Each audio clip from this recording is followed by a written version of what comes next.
አሁን የምነግራችሁ ነገር በሙሉ እኔ ራሴ ሞክሬያቸው የተቀየሩልኝ በህይወቴ ያስተዋልኳቸው በጣም የማከብራቸው የማደንቃቸው ስኬታማ ሰዎች ደግሞ ምስክርነት የሰጡባቸው ኧረ እኔ በጣም ጠቅሞኛል ያሏቸው ናቸው። እንደውም አንዳንዶቹ ግዴታዎች ናቸው፣ በህይወታችን መተግበር ማድረግ ያሉብን ናቸው።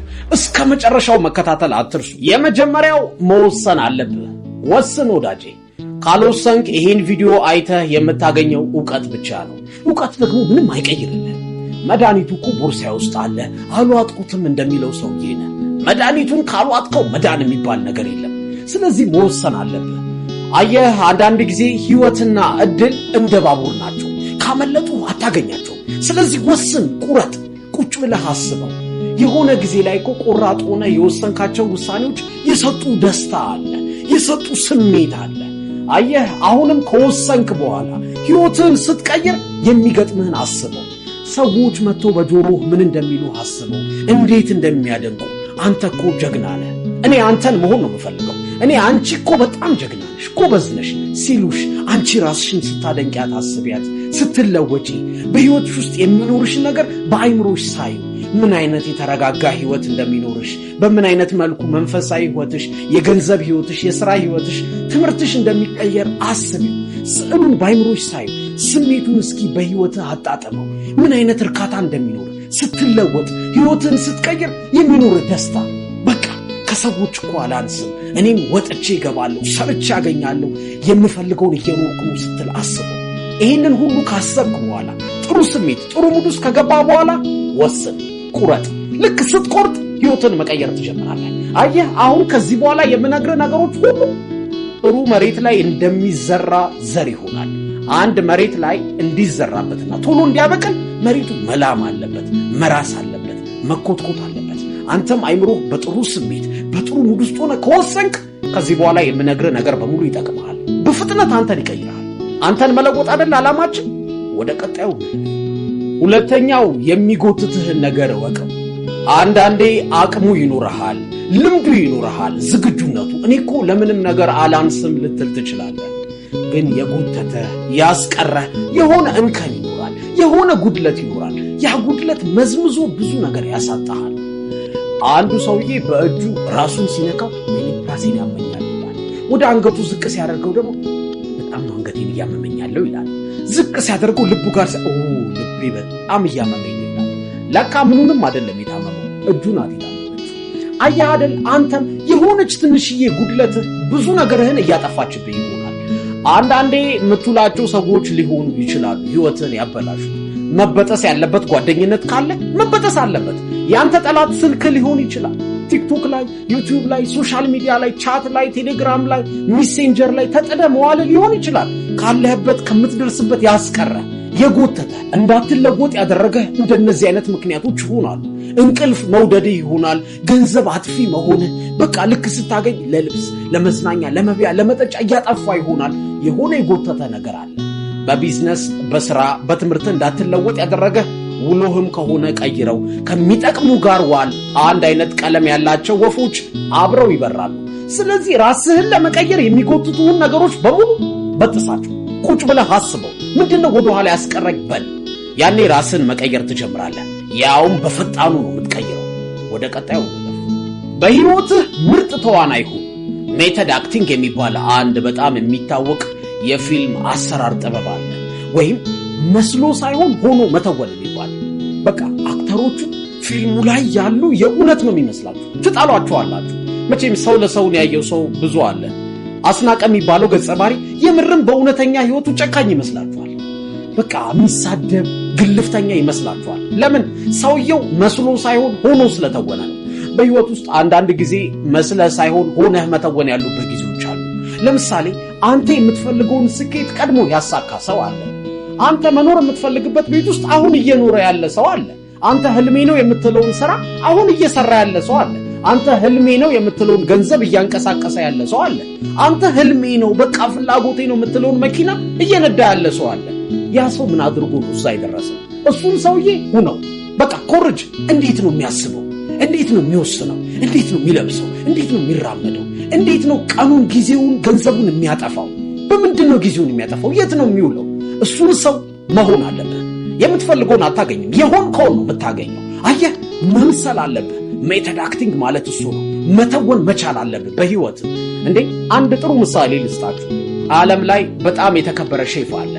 ያ ሼፍ እንዴት አንድ ፒዛ እንደሚበሰል መረጃ ቢሰጥ፣ አንደኛ እንዲያድርግ እንደዚህ ግዛ፣ እንደዚህ አቧላ እንዲያድርግ ከዛ ኦቨን ውስጥ ጨምረውና ለዚህ ያህል ሙቀት ስጠው፣ ከዛ እንዲህ ሲበስል እንዲያድርገው ብሎ መረጃውን ቢሰጥህና አንተ ቤት ገብተህ እያንዳንዱን ነገር አሟልተህ ያንን ፒዛ ብትሰራው ከሼፉ እኩል አሪፍ ፒዛ አልሰራህም? ሰርተሃል። ስለዚህ ምን ልፈልግ መሰለህ፣ አሁንም ቢሆን ባለሙያ መሆን ከፈለክ በህይወትህ አንተን የቀደመህን ሰው ኮርጅ፣ እርሱን ምሰል፣ ሜተድ አክት አድርግ። በቃ ራሱን ሁነው ህይወትን ትቀይራለህ። ይሄንን ነገር ስትሰማ ግን እኮ ጌታ አግኝቼ ልኮርጀው ያንን ሰው የት ማግኘት ይችላል? እኔ በጣም የማደንቀው ሰው አለ፣ ልክ ከኔ በፊት ያሳካ ሰው አለ፣ አብሬው ልውል አልችልም፣ እንዴት ላገኘው ካልከኝ ፊልም መጽሐፍ አንብብ። በቃ ዩቲዩብ ላይ ስለ አንድ በጣም ስለምታደንቀው ሰው የተሰራ ዶክመንተሪ እይ፣ እሱ ያደረገውን ኢንተርቪው እይ፣ በምን አይነት መልኩ ውሳኔ እንደወሰነ በህይወቱ ምን እንደሚያስደስተው ምን ሰርቶ እዛ እንደደረሰ እይ። በቃ ኮርጅ። ለመኮረጅ ቀላል ምክንያት ነው ካንተ የሚጠበቀው። ራስን አዘጋጅ። በቃ ፈልገው ያንን ሰው። ስልክ አለ አይደለ? ስልክ ላይ ፈልገው ያንን ሰው፣ ሰርች አድርገውና ማየት ያለበት ቪዲዮ ካለ እይ፣ ኢንተርቪው አድምጥ። በቃ እሱ ጋር ዋልክ ማለት ነው። የሱን ነገር ትኮርጃለህ ማለት ነው። በጣም ቀላል ነው ካሰብክበት ወዳጄ። በፍጥነት ህይወትህን መቀየር ከፈለክ፣ ራስህን መለወጥ ከፈለክ እምነት ላይ ጠንክር። ዓለምን የቀየሩ ሰዎች በሙሉ አማኞች ናቸው። ሚሊዮኖች ቢሊዮኖች የሚከተሏቸው በቢዝነስ ይሆናል በሆነ ዘርፍ ስኬታማ የሆኑ ሰዎች አማኞች ናቸው። አንተም አማኝ መሆን አለብህ። ካላመንክማ እንዴት ትቀየራለህ? እንደምትለወጥ እርግጠኛ መሆን አለብህ። እኔ እርግጠኛ ነኝ እለወጣለሁ አምናለሁ እንድትል አማኝ መሆን አለብህ። እምነት ደግሞ የሚገርማችሁ እንደ ቫይረስ ነው፣ ይጋባል፣ የሚሰረቅ ነገር ነው። ታዲያ ምን ይሻላል? መጽሐፍ ቅዱስ ወይ ቁርአን በየቀኑ አንብብ፣ ቢያንስ አንድ ምዕራፍ ከመጽሐፍ ቅዱስ። ሙስሊም ከሆንክ ደግሞ አንድ ሱራ ከቁርአን አንብብ። ለምን መሰለህ? ባነበብኩ ቁጥር በማይንድህ ወይም ደግሞ በስነ ልቦና ከነዛ ሰዎች ጋር ትውላለህ። መጽሐፍ ቅዱስ ስታነብ ስለ አብርሃም ስታነብ ከአብርሃም ጋር ትውላለህ። ስለ ሙሴ ስታነብ ከሙሴ ጋር በመንፈስ ትውላለህ። ሙሴ ያደረገውን ታይና እምነትህ ይጠነክራል። ቁርአንም ስታነብ ስለ ኢብራሂም ስታነብ ወይ ስለ ሙሳ ስታነብ ከሙሳ ጋር በመንፈስ ትውላለህ። እምነትህ ይጠነክራል። ለካ መለወጥ ይቻላል፣ በቀላሉ ህይወቴን ይቀይራል፣ እርግጠኛ ሆናለሁ ትላለህ። በፍጥነት ራስን ትቀይራለህ። አማኝ ከሆንክ ህይወት በጣም ቀላል ትሆናለች፣ እምነትህ ጠንካራ ከሆነ። ወደ ቀጣዩ እንለፍ። አምስተኛው ምን መሰላችሁ? በጣም ወሳኝ፣ ለራሴ ያለሁት እኔ ነኝ በል። በቃ አንተ ካልተቀየርክ ማንም አይቀየርም። ሰበበኛውን ቅበረው። ፈጣን ለውጥ አይደለም የምትፈልገው?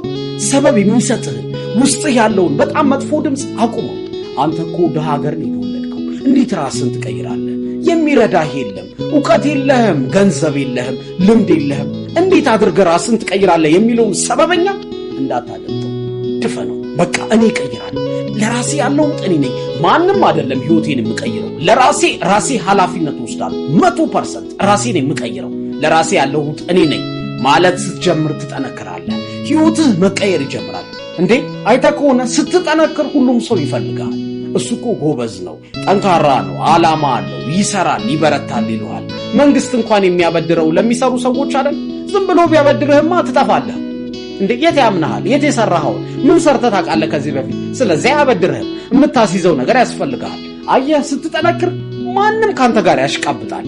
ለራሴ ያለሁት እኔ ነኝ በል፣ ህይወትህን ትቀይራለህ በፍጥነት። ስድስተኛውና የመጨረሻው በፍጥነት እንድትለወጥ የሚያደርግህ ነገር ምን መሰለ? ምክንያት ይሁን። ለምሳሌ ዝም ብዬ ደውዬ 100,000 ብር እስኪ እንድትሰጠኝ ፈልጋለሁ፣ በዚህ የባንክ አካውንት አስገባልኝ ብለህ ይህ ልጅ እንዴት ደልቶታል ይቀልዳል እንዴ ትላለህ። ግን ደውዬ ይኸውልህ አሁኑኑ 100,000 ብር ካላስገባህ ቤተሰቦችን በሙሉ እዚሁ ነው ምረሽናቸው ብለህ ትደነግጣለህ። 100,000 ብሩን ከየትም ብለህ ታመጣዋለህ። ሌላ ቀን እኮ 100,000 ብር ሲባል የምትደነግጠው ሰውዬ፣ 100,000 ብር ትልቅ የሚመስልህ ሰውዬ ቤተሰቦችን ሊያልቁ ነው ስትባል ከየትም ታመጣዋለህ።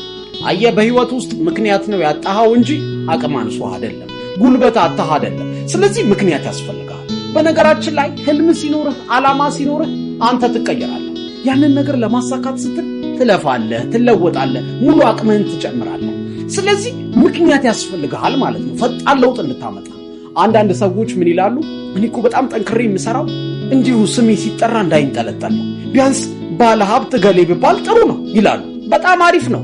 ዶክተር ገሌ ለመባል ነው የምማረው የሚልም ሰው አለ። በጣም ጥሩ ነው። ምክንያትህ ብቻ ምንም ይሁን የኔ ፍላጎት ትልቁ አስመጪና ላኪ መሆን ነው። ትልቁን ሆስፒታል፣ ትልቁን ሆቴል፣ ትልቁን ፀጉር ቤት መገንባት ነው ልትል ትችላለህ።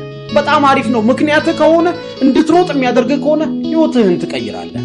አንድ በጣም የሚያስቀኝ ምክንያት ያለው ሰው አለ። የባንክ ቤት እቺ ገንዘብ የሚቆጥሩባት ማሽን የለችም።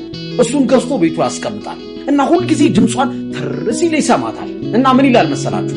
ይሄ ማሽን እኮ የሚቆጥረው ገንዘብ ያስፈልገዋል፣ ርቦታል ይልና ፈጥኖ ይሰራል፣ ወጥሮ ይሰራል፣ ራሱን ይቀይራል። ገንዘብ ያመጣና ሲቆጥረው ያድራል በዛ በማሽኑ። ከዛ ሁሌ እሱን ይሰማዋል፣ ገንዘብ ያስፈልገኛል ይላል፣ ይበረታል። በነገራችን ላይ ምክንያታችን ምንም ቢሆን ችግር የለም። ሰው ላይ ግን ምቀኛ ሆነን ለሰው ኔጌቲቭ አስበን መጥፎ አስበን ሰዎችን ጠልፈን ጥለን አይሁን። ብቻ ትልቁን ፎቅ የምትሰራው በሁለት መንገድ ነው። የመጀመሪያው ያሉትን ፎቆች በሙሉ ትደመስስና ያንተን G+3 ረጅሙ ፎቅ ታስብላለህ። ሁለተኛው መንገድ ደግሞ ምን መሰለህ? በራስህ ጠንክረህ ረጅሙን ፎቅ ትሰራለህ። አየህ፣ ምክንያት ሲኖርህ የኔ ረጅሙ ፎቅ ነው እኔ ትልቅ ቦታ ደርሳለሁ ካልክ የሌላው አያገባህም። ለራስህ ትበረታለህ፣ ትጠነክራለህ። ምክንያት ያስፈልግሃል ወዳጄ። ብዙውን ጊዜ ለውጥ ሲጀምር በጣም ፈጣን ሊሆን ይችላል። የመጀመሪያ ሰሞን አይታችሁ ከሆነ ስፖርት ስትሰሩ እንዴት ደስ የሚል ስሜት ተሰማኝ ልትሉ ትችላላችሁ። 11 ሰዓት የተነሳችሁ ሰሞን በጣም ደስ ይላል እኮ አንተ ጠዋት መነሳት ትላላችሁ። ስትደጋገሙት ግን ያ ስሜት ተደጋጋሚ ስለሚሆን ብዙም አታስተውሉት፣ ለውጡ አይታያችሁ። ምን ማለት መሰላችሁ? እና አሜሪካ የዛሬ 60 ዓመት የዛሬ 70 ዓመት ሲያድጉ በብዙ እጥፍ ነበር። መጀመሪያ ላይ ለውጡ ይታይ ነበር። 200%፣ 300% አደግን ይላሉ። ብዙ እጥፍ 2-3 እጥፍ አደግን ይላሉ። አሁን ግን አሜሪካ ወዴት ታድጋለች? ብዙ ጊዜ የሚያድጉት 1.1% ምናምን ነው። ለምን? ኦሬዲ አድገዋል። እድገታቸው ግዙፍ እንኳን ቢሆን የድሮውን አያስንቅም። ለምሳሌ አሁን ኢትዮጵያ ብታድግ ብዙ እጥፍ ልታድግ ትችላለች ገና ስለሆነች። ለምሳሌ የ2 ወር ሕፃን ልጅና የ5 ወር ሕፃን ልጅ ልዩነታቸው 3 ወር ግን አይታችሁ ይታወቃል ለውጣቸው። 2 ወሩ ገና 5 ወሩ አድጓል። ግን እኮ 3 ወር ናት ልዩነቱ። እነዚህ ልጆች ከ10 ዓመት በኋላ ብትመጡ ከ20 ዓመት በኋላ ብትመጡ እኩል ናቸው። አያችሁ ምን ማለት መሰላችሁ? ብዙ ነገሮች በህይወት ውስጥ ለውጥ ስንጀምረው መጀመሪያ ላይ አሪፍ ነገር እናያለን። እያደገ እየጨመርን ስንሄድ ግን ለውጡ ውስጥ ለውስጥ ነው፣ ቶሎ አይታይም። ትልቁ ህልም ጋር ለመድረስ የማራቶን ሯጭ መሆን ሊጠበቅብህ ይችላል። ወይም ትንፋሽ ያስፈልግሃል፣ ትዕግስት ያስፈልጋል። ራስህን ለመለወጥ ግን በፈጣኑ ትቀይራለህ። አሁን እንዳልኩ ማድረግ ብቻ ነው ካንተ የሚጠበቀው። እምነት ላይ መጠንከር፣ ካንተ በፊት ቀድሞ ያሳኩ ሰዎችን መሆን፣ እነሱ ያደረጉትን ማድረግ፣ ውሎህን መቀየር፣ መወሰን። እነዚህን ካደረግ በፍጥነት ትለወጣለህ። ህልሜ ግን በፍጥነት ይሳካ እንዳትል፣ እኔ በፍጥነት ልለወጥ። ምክንያቱም አንተ ስትቀየር ህይወትህ እስከ መጨረሻው ይቀየራል። ቤተሰቦች ቪዲዮውን እንደወደዳችሁት ጥሩ ነገር እንደወሰዳችሁበት አልጠራጠርም። ግን ከ6ቱ መንገዶች የትኛው ይበልጥ ተመቻችሁ? የትኛው ይበልጥ ማረካችሁ? እቺ ነገር ለኔ ትጠቅመኛለች ያላችሁት የትኛውን ስትሰሙ ነው? ኮመንት አድርጉ።